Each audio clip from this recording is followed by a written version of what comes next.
Hello everyone. In yesterday video or in last video we did the resonance. Today we will go for the mesomeric effect, that is next electron displacement effect, and it is almost same to the resonance. We cannot say that mesomeric effect and the resonance effect are same exactly, but there are so much similarity between them. Okay, so as the resonance, mesomeric effect also required conjugation. Okay, so conjugation जहाँ होगा वहीं पर mesomeric effect भी काम करेगा. ठीक है, तो यहाँ पर हम कर देते हैं कि conjugation required. Conjugation required. Okay, चलिए. नाउ इफ एनी ग्रुप और एटम, कोई भी ऐसा ग्रुप हो या एटम हो जो कि इलेक्ट्रॉन्स को डोनेट कर रहे या फिर इलेक्ट्रॉन को विड्रॉ करे. ठीक है, either it donates the electron और it withdraws the electron through resonance. Resonance की हेल्प से, उसी को हम क्या बोलते हैं, मेसोमेरिक इफेक्ट बोलते हैं. Okay okay, if any group atom donates or withdraws electron through resonance, it is called the mesomeric effect. चलिए, we will understand it better with the help of example. पहला example लेते हैं. CH2 CH CH double bond CH2 OH. Okay. Now what will happen if the lone pair present on oxygen. Lone pair है, possibility है कि अपने lone pair में से एक पेयर को यहाँ पर डोनेट कर सकता है. ठीक है, तो अगर ये लोन पेयर डोनेट किए जाएंगे तो क्या होगा, टू एडजस्ट द बॉन्डिंग, ये बॉन्ड को एडजस्ट करने के लिए ये जो डबल बॉन्ड है वो आगे शिफ्ट करेगा. ये वाला जो बॉन्ड है ये भी, इसके पाई इलेक्ट्रॉन्स इस कार्बन के ऊपर आ जाएंगे. ठीक है ना, तो ये क्या है, इलेक्ट्रॉन डोनेट हो रहा है और यहाँ पर इसके साथ साथ रेजोनेंस भी हो रहा है. ठीक है, तो यहाँ डबल बॉन्ड आ जाएगा, ये डबल बॉन्ड इधर शिफ्ट होगा और इसके पाई इलेक्ट्रॉन कार्बन के ऊपर आ जाएंगे. So here resonance is taking place because the electron donating group is here attached with the carbon. तो कार्बन के साथ एक इलेक्ट्रॉन डोनेटिंग ग्रुप अटैच है जिसके पास लोन पेयर है, उसकी वजह से यहाँ पर रेजोनेंस स्टार्ट हो गया, उसने इनिशिएट कर दिया रेजोनेंस को. इसी को हम क्या बोलते हैं, मेसोमेरिक इफेक्ट बोलते हैं. ठीक है, दूसरा हम देखते हैं एग्जांपल. डबल बॉन्ड CH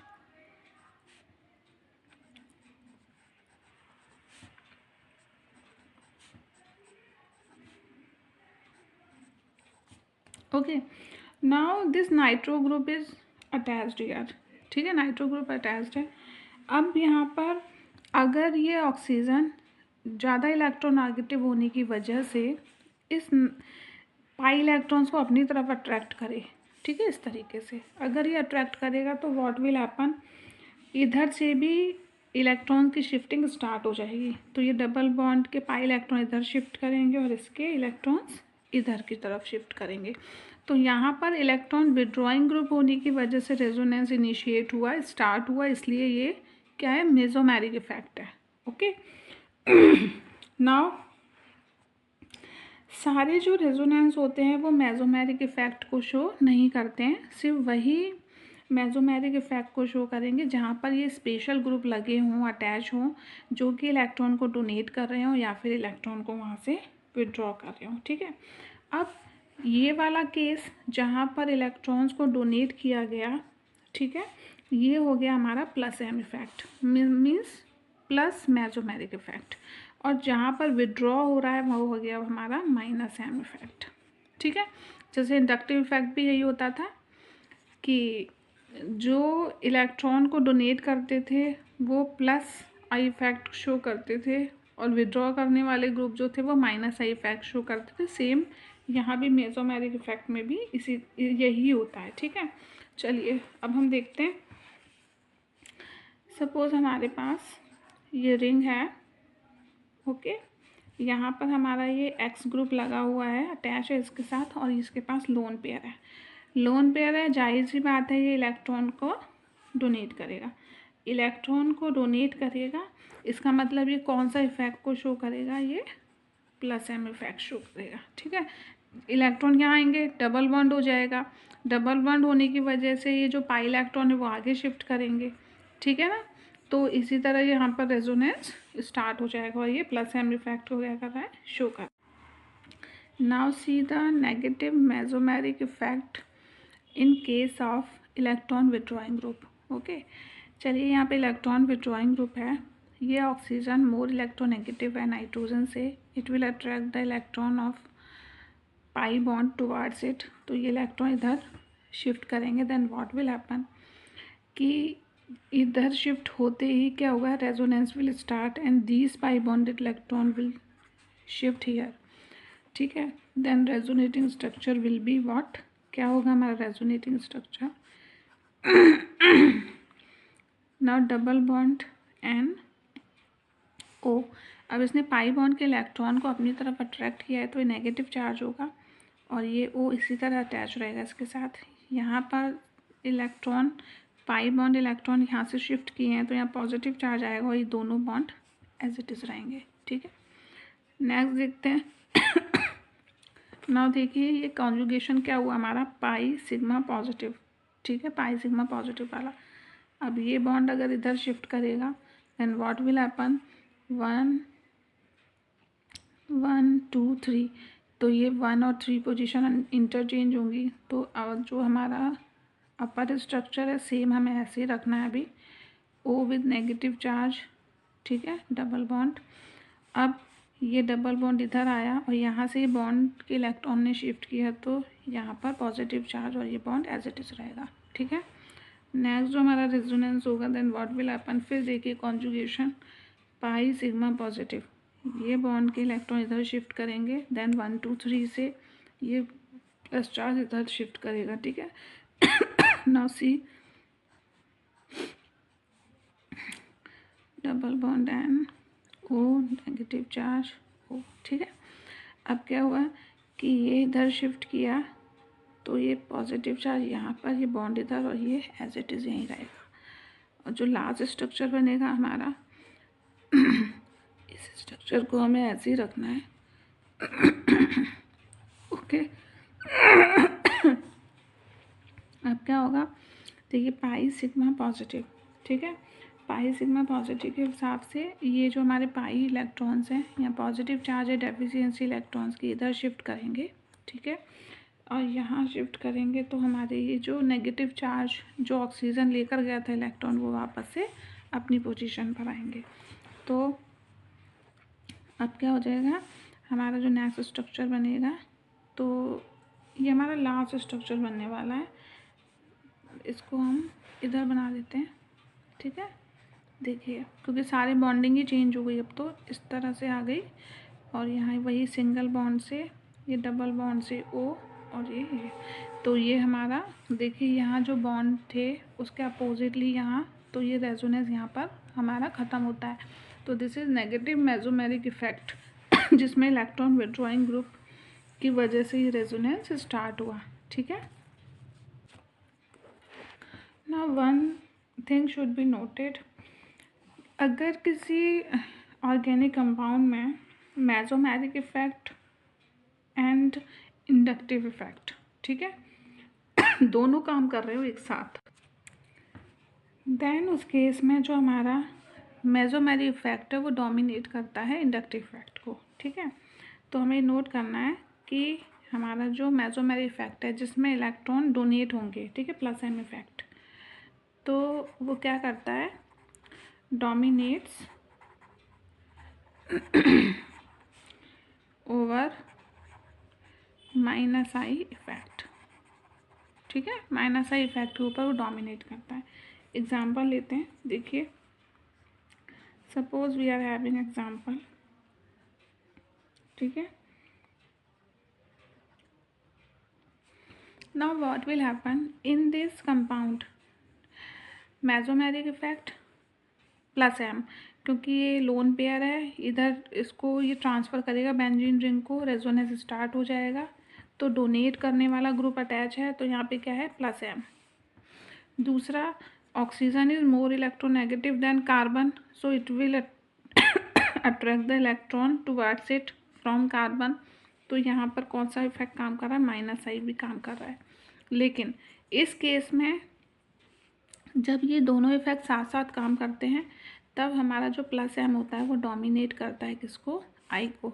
तो हमारा जो हम आंसर कोई भी डिसाइड करेंगे वो इसी बेसिस पर डिसाइड करेंगे, ठीक है।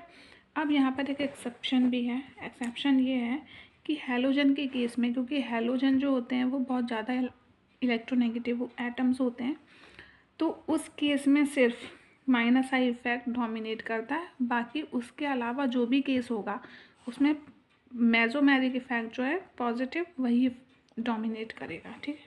तो यहाँ पर एक्सेप्शन लिख देते हैं हम, exception that is in case of halogen. Halogen हमें पता है ना, हैलोजन्स क्या कौन होते हैं, फ्लोरीन, क्लोरीन, ब्रोमीन, आयोडीन, ठीक है।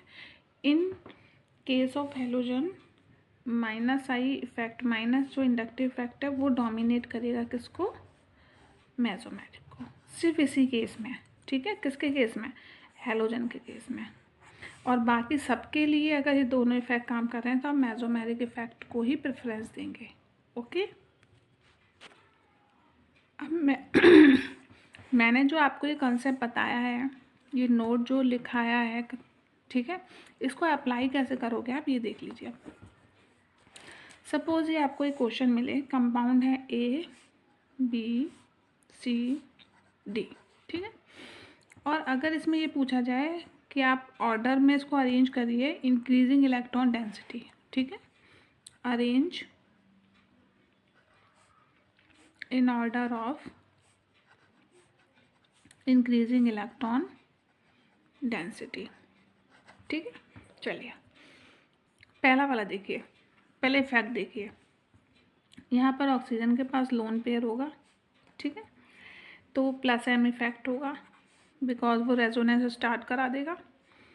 दूसरा, ये oxygen is more electronegative than carbon, तो इलेक्ट्रॉन को भी अट्रैक्ट करेगा, तो यहाँ पर -I इफेक्ट भी होगा, ठीक है। लेकिन हमने क्या पढ़ाया अभी कि सिर्फ हैलोजन को छोड़कर बाकी सभी केसेस में मेसोमेरिक इफेक्ट ही क्या करेगा, डोमिनेट करेगा। ये हमारा हैलोजन है, इससे रेजोनेंस स्टार्ट होगा, अब हैलो ग्रुप अटैच हो गया तो यहाँ -I इफेक्ट भी है और +M इफेक्ट भी है, लेकिन अब -I इफेक्ट क्या करेगा, डोमिनेट करेगा। इसमें आ जाइए, लोन पेयर तो है नहीं, तो ना तो ये इलेक्ट्रॉन विथड्रॉइंग में आएगा, ना ये इलेक्ट्रॉन डोनेट वाले ग्रुप में आएगा। सिर्फ इलेक्ट्रॉन डेंसिटी को लेकिन ये इंक्रीज़ करेगा, क्योंकि बाकी सभी जो अल्काइल ग्रुप हैं वो इलेक्ट्रॉन डेंसिटी को इंक्रीज़ करते हैं, ठीक है। तो क्या होगा, ये तो सिर्फ हमारा कौन सा इफेक्ट शो करेगा, +I इफेक्ट, ठीक है। यहाँ पर मेसोमेरिक इफेक्ट नहीं है, ओनली यहाँ पर इंडक्टिव इफेक्ट काम कर रहा है, वो भी पॉजिटिव। ये देखिए इलेक्ट्रॉन विथड्रॉइंग ग्रुप है तो -M इफेक्ट, और नाइट्रोजन मोर इलेक्ट्रोनेगेटिव है तो -I इफेक्ट, दोनों ही माइनस इफेक्ट है यहाँ पर, ठीक है। तो यहाँ पर दोनों ही इफेक्ट हैं, तो ये सबसे कम इलेक्ट्रॉन डेंसिटी तो D में ही होगी, तो सबसे लास्ट में गया D, ठीक है। उसके बाद में जो सबसे ज़्यादा इलेक्ट्रॉन रिच होगा वो कौन होगा, देखिए सबसे ज़्यादा रिच कौन होगा, यहाँ पे देखिए +M इफेक्ट है, इलेक्ट्रॉन का ये जो लोन पेयर है वो यहाँ पर डोनेट किया जाएगा, रेजोनेंस स्टार्ट होगा तो सबसे पहले कौन आएगा, A आएगा। देन आफ्टर यहाँ पे तो इंडक्टिव इफेक्ट जो -I है वही ज़्यादा डोमिनेट कर रहा है, और यहाँ पर इलेक्ट्रॉन डेंसिटी बढ़ रही है, ठीक है, तो ये आएगा C, देन आफ्टर कौन आएगा, B, ठीक है। तो ये इसका सीक्वेंस है, और इस तरह आपको इस कंसेप्ट को इन क्वेश्चंस में अप्लाई करना है, ठीक है। This is order of the groups which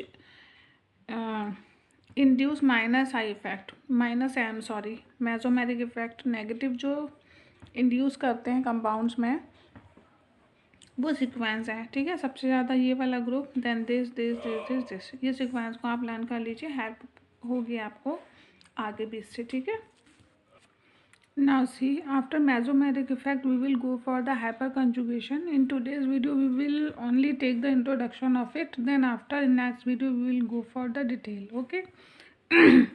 Now hyperconjugation is also known as no bond resonance, okay। इसको हम नो बॉन्ड रेजोनेंस के नाम से भी जानते हैं। जैसे अभी तक हम क्या पढ़ रहे थे कि बॉन्ड एक जगह से दूसरी जगह पर शिफ्ट हो रहा था और उसकी वजह से रेजोनेंस और मेसोमेरिक इफेक्ट में भी हमने वही रोटेशन पढ़ा था, ठीक है। लेकिन हाइपर कंजुगेशन में क्या होता है, बॉन्ड रेजोनेंस नहीं होता, यहाँ पर सिग्मा इलेक्ट्रॉन करते हैं रेजोनेंस, ठीक है। तो यहाँ पर हाइपर कंजुगेशन हम 4 पार्ट में पढ़ सकते हैं। That is carbocation hyper conjugation in case of carbocation, and hyperconjugation in case of free radical, hyperconjugation in case of alkene and in case of carboanion, which is very less, बहुत कम देखने को मिलता है last वाला। बाकी ये जो हमारे फर्स्ट 3 हैं इनको हम hyperconjugation में ज़्यादा हमको देखने को मिलते हैं, ठीक है। जिस भी कंपाउंड में जितना ज़्यादा हाइपर कंजुगेशन होगा वो कंपाउंड उतना ही ज़्यादा स्टेबल होगा। So hyperconjugation is directly proportional to the stability of the compound. तो ये हुआ हमारा क्या, now this part we will do in next video, ठीक है। इनको हम डिटेल में नेक्स्ट वीडियो में पढ़ेंगे। Thank you so much for today.